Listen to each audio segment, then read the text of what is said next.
007 GoldenEye on the Xbox Series X. Of course, it had to be reviewed. Of course it did. This is one of my childhood games on the N64. And the N64 is still one of my favorite consoles of all time, with Lilac Wars and Legend of Zelda Ocarina of Time. GoldenEye, of course, as well. So, of course, this had to be reviewed 100% as a port.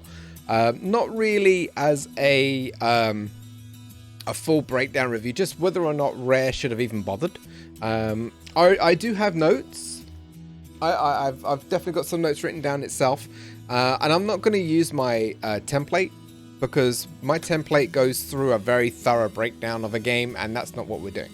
So let's talk about what we have on the table right here. 007 GoldenEye Peggy 18. The size of this game may shock you. You may need to buy yourself a second hard drive for this, because this is crazy. This is GoldenEye will take up a whopping, suspense moment, 311 megabytes on your hard drive. Shocker, right? That's gonna just, you're gonna have to delete something shit like GTA or Call of Duty. 311 megabytes on your hard drive is nothing whatsoever. It is absolutely tiny. That's what she said. The price, it's free pretty much if you are a Xbox Ultimate Game Pass owner. And on the Nintendo Switch, you can download it from the N64 list page with the you have to have like a family pass. You have to pay for that pass. I don't have my Switch with me, and I've never really used the pass before, so you can get it as a part of subscription on both Xbox and the Nintendo Switch. Published by Rare, developed by Code Mystics, action adventure, as we already know. So let's talk about what they've done.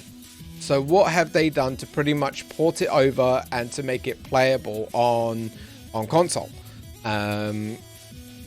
They've done some very, very interesting tweaks. I'm not gonna lie, they've definitely done a few little updates here and there. The first thing we obviously noticed is the game loads on the Xbox straight into widescreen. It's not 4:3 ratio, CRT monitor ratio, pretty much like a square. It looks absolutely fantastic in widescreen. It really does, and I bet it looks even better on a massive TV. The game is not going to be upscaled in terms of graphics. I mean, I know that they advertise the game running at 4K, but it's still going to be textured graphics of like the N64. So the faces are going to look like they were on the N64. They haven't done any updates on the graphics in any way. It's pretty much just the same game, just ported over with widescreen features, improved controls, and that's one thing I have to praise them quite heavily on. The controls are pretty freaking good on the Xbox, and it works very, very, very well. And I was so scared that it wouldn't control well at all. I thought it was going to be absolutely shit. I really did. But no, they surprised the hell out of me.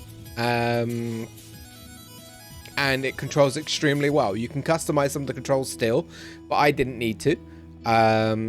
Oh, sorry, no, I did need to. I needed to... the analogs are how you obviously look and move. The D-pad isn't used, but I had to enable the D-pad as in to also do movement and strafing, because you move faster with the D-pad than you do with the analog.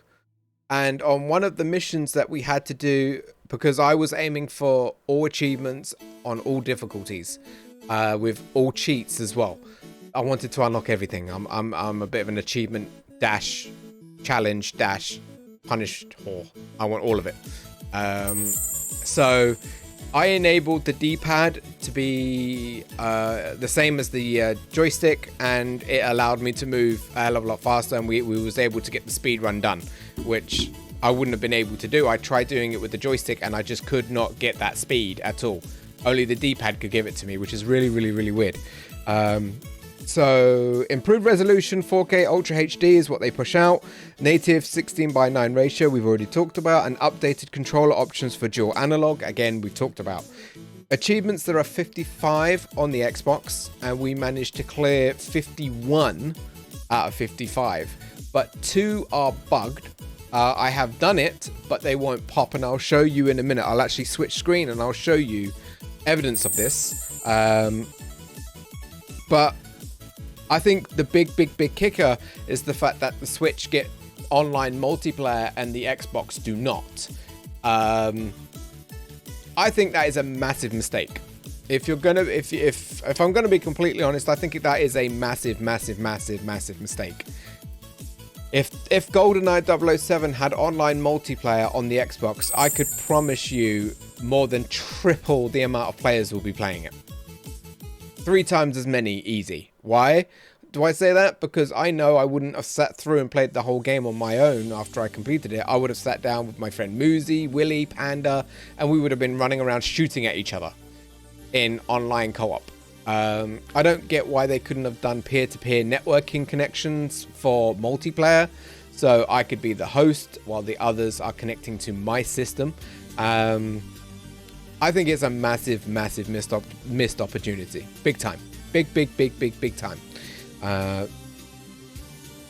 The draw distance, which is the quality of the NPCs, sometimes the environment, is not good in this port. It is really not good. And what I mean by that is the enemies would be a couple of meters, and you could see obviously their structure of how they're designed. Any further back and they turn into like a simple version of that, and it's not that much of a distance back either. It's pretty bad. I thought that's something that they could have improved on, or even just made sure it never happened, but it happens. There is audio distortion. I said it at the very beginning of the stream yesterday. I said this audio just it does sound a little distorted. And people were like, no, it's okay, Steve. It's okay. It's like, no, I know the GoldenEye music soundtrack off the back of my head. I stream it on Trovo, the retro version, from time to time as well. And I just knew that the audio was just not as crisp. I did a tiny amount of research after yesterday's stream, which was about 5 hours of listening to the soundtrack. First, I listened to the N64 soundtrack on YouTube, and oh yes, it's different. 100%.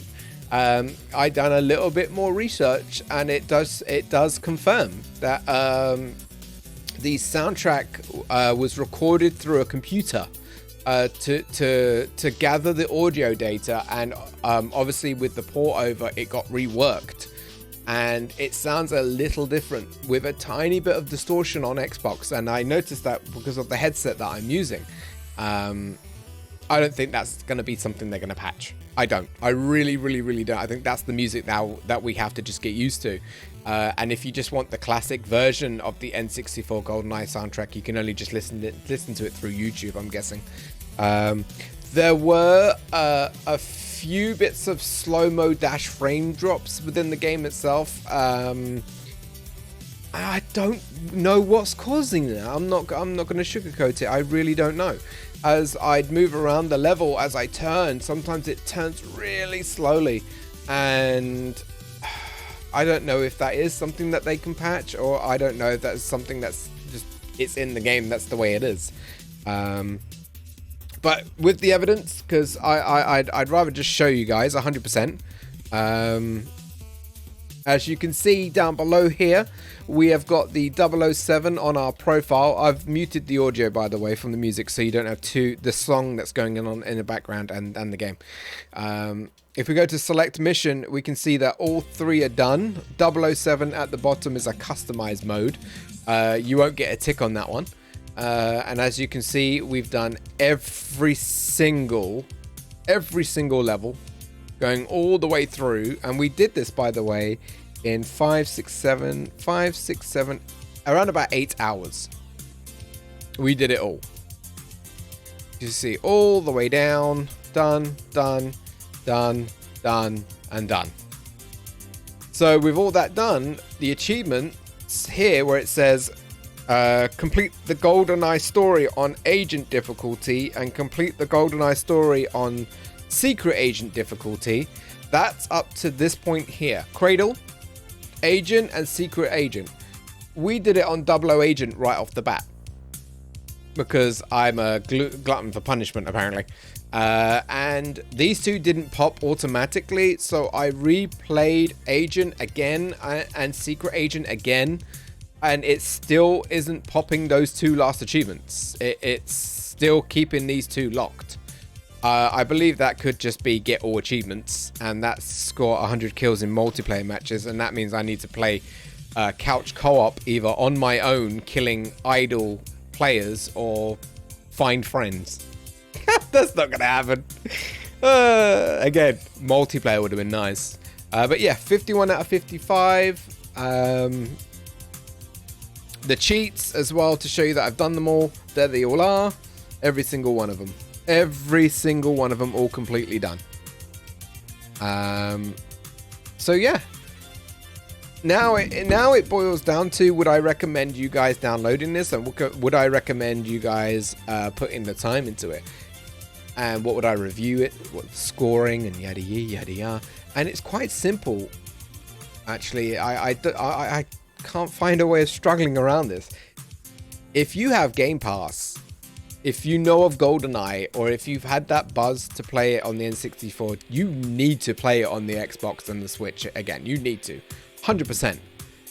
100%. I recommend everyone go get this game. Everyone. Give it a go. The nostalgia is huge. I mean, absolutely massive. I had a blast, an absolute blast. And of course, I'm going to be doing more streams on Trovo around this game as well. Even though I've done everything pretty much, I'm still going to do more. Not today. Down the line, maybe. But yes, I would highly recommend everyone jump on this. 100%. What would I score it? And again, it's a little bit difficult because it's not a full breakdown review. We're reviewing just what they did with the port. And if I was to give it a scoring, one thing I would knock some points off is the audio distortion, the frame drops, and the terrible draw distance. Yes, that's definitely a point dropper for me. 100%. And the fact that you've got no online multiplayer is another point. I'm sorry, but it is, because oh my god, this online, whew, please, yes please. So I'm very comfortable scoring this game a easy 8.5 out of 10. I know I'm not being as... No, it's just... multiplayer would have been so nice. But yeah, 8.5 out of 10. Highly recommend. Go grab it. Go play it. Go enjoy it. If you've got friends that can come over to your house, you know, screw you. All my friends live in a different country. Have fun with it and enjoy it. Play it with your parents, your mum, your dad, your brothers, your sisters. Just go crazy with it and have fun with it. It's been an absolute blast playing this. But 8.5 out of 10. Purely because no multiplayer, audio distortion, bad draw rate, and slight frame drops. That's pretty much it. That's pretty much it. I'm happy ending the review there. Short and sweet. I hope you enjoyed it. Because I enjoyed playing it. Thank you for watching. Leave your comments down below. Flood my YouTube comments. It would be lovely to see them. But yeah, I hope you enjoyed watching my rant dash breakdown on GoldenEye 007 N60 on which is an N64 game ported over. Yada yada yada. I appreciate you all. I'll see you next time in the next review. Bye bye.